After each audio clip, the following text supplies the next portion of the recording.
রাধে। আজকের ব্লগটা এখান থেকে শুরু করছি। দেখতে থাকো আজকে সারাদিনে কী কী করছি। ভালো লাগলে প্লিজ লাইক কমেন্ট শেয়ার। এইটা আমার বাবা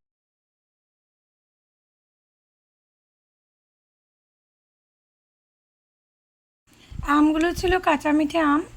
তো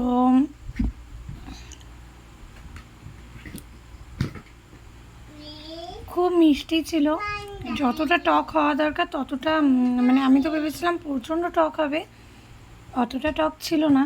তো ভাবলাম এই সিজনে একটা আম মাখার ব্লগ না হলে কেমন লাগে, তাই না? তো একটু আম মাখা করতে বসে গেলাম। আমি জানো তো আম মাখাটা করেছিলাম লঙ্কা ছাড়া। এই যে এই ছেলের জ্বালাতনে দেখো, ও খাওয়ার জলে বালতিতে ঢুকে স্নান করছে। ওর এত গরম লেগে গেছে, বাবারে বাবা ওর গরম, বাবারে বাবা ওর গরম সব থেকে বেশি। আর লঙ্কা ছাড়া এদিকে আমি আম মাখা করে নিয়েছি। পরে মা বলছে কি রে লঙ্কা দিলি না, তারপরে আমি লঙ্কা দিলাম। আমি এই সিজনে এই প্রথম আম মাখা খেলাম।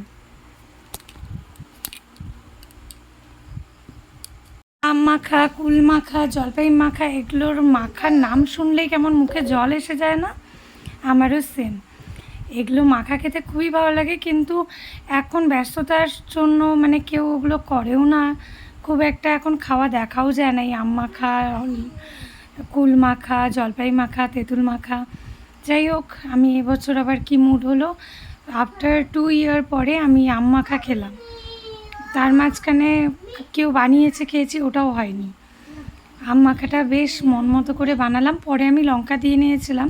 আর লেবু পাতা অনেক খুঁজেছি, পাওয়া যায় না এখন। গাছপাতা মানে গাছ এত কেটে দেয় না মানুষ, যে এখন কোনো গাছই পাওয়া যায় না। আগে এগুলো সব মানুষের বাড়ি বাড়িতেই ছিল।